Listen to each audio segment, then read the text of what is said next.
ҳалли маҷмӯи саволҳои масъалаҳои тест аз фанни биология барои Маркази миллии тестии соли 2024. Тести якум. Қонуни якуми Менделро муайян кунед. А вариант.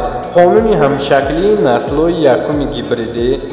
ҷавоби дуруст А вариант, яъне қонуни монандӣ ё ҳамшаклии наслҳои якуми гибридӣ.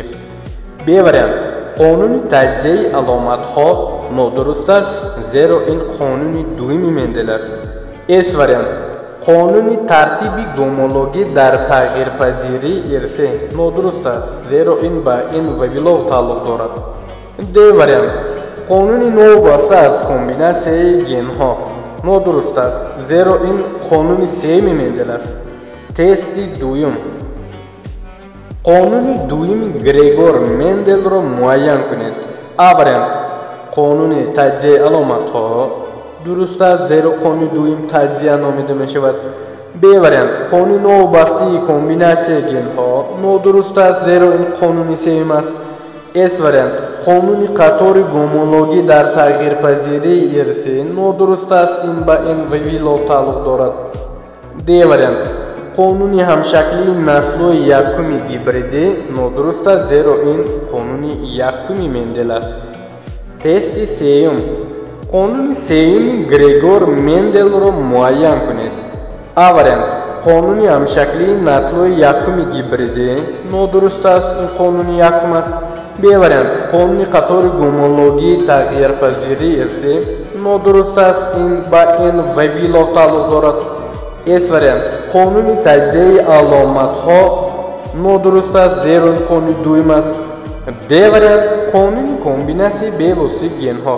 Ҳамин қонуни сеюми Мендел, яъне ҷавоби дуруст Д вариант. Тести чорум. Карбон N дар дохили қавс H2O қавса пӯшида M формулаи умумии кадом гурӯҳи пайвастагиҳои органикӣ аст? А вариант, нуклеотидҳо нодуруст, чунин формула надоранд. Б вариант, липидҳо нодуруст, чунин формула надоранд. С вариант, ангиштобҳо. ҷавоби дуруст С вариант, ангиштобҳо яъне карбогидратҳо. Д вариант, сафедаҳо чунин формула надоранд. Тести панҷум. Кадом ангиштоб ба таркиби лаблабӯи қанд дохил аст? А вариант, фруктоза нодуруст аст, зеро қанди меваҷот аст. Б вариант, сахароза дуруст аст, сахароза ин қанди лаблабӯ.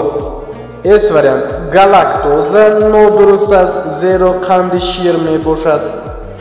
Д вариант, рибоза нодуруст аст, зеро қанди пахол мебошад. Тести шашум.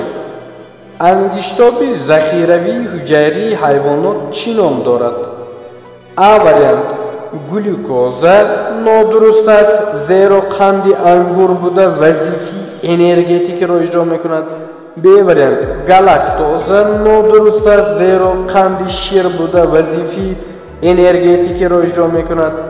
С вариант, хитин нодуруст аст, зеро хитин рӯйпӯши бадан мебошад, вазифаи муҳофизатиро иҷро мекунад. Д вариант, гликоген. ҷавоби дуруст Д вариант, гликоген яъне ангиштоб карбогидрати захиравӣ мебошад. Тести ҳафтум. Дар расм кадом фазаи митоз таъсир аст? А вариант, профаза нодуруст аст. Б вариант, анафаза нодуруст аст.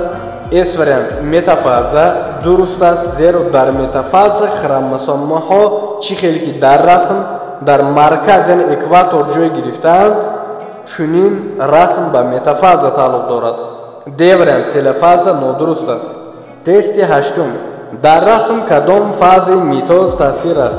А вариант, метафаза нодуруст аст, зеро хромосомаҳо дар экватор саф мекашанд. Б вариант, анафаза нодуруст аст, зеро дар анафаза хромосомаҳо аз ҳам ҷудо мегарданд. С вариант, телефаза дуруст аст. Дар телефаза чӣ хеле ки дар расм ду ҳуҷайрии нав айнан аломатҳои модарро доро мебошанд, ба вуҷуд омадан айнан дар телефаза ба вуҷуд меояд. Яъне ҷавоби дуруст С вариант. D variant profaza nodurust است.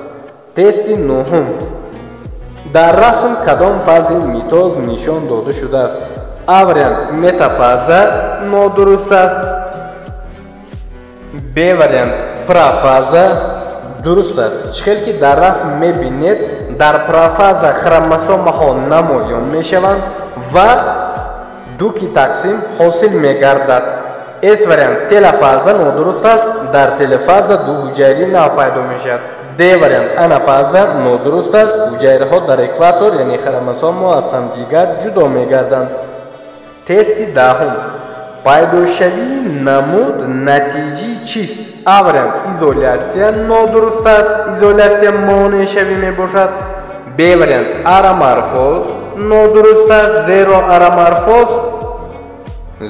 آرامورفوز این روند اِوولوسیا که با پیدا شدن مطابقت یعنی درجه مکملی ارگانیسم زنده را یعنی پیشروی را نشان میدهد.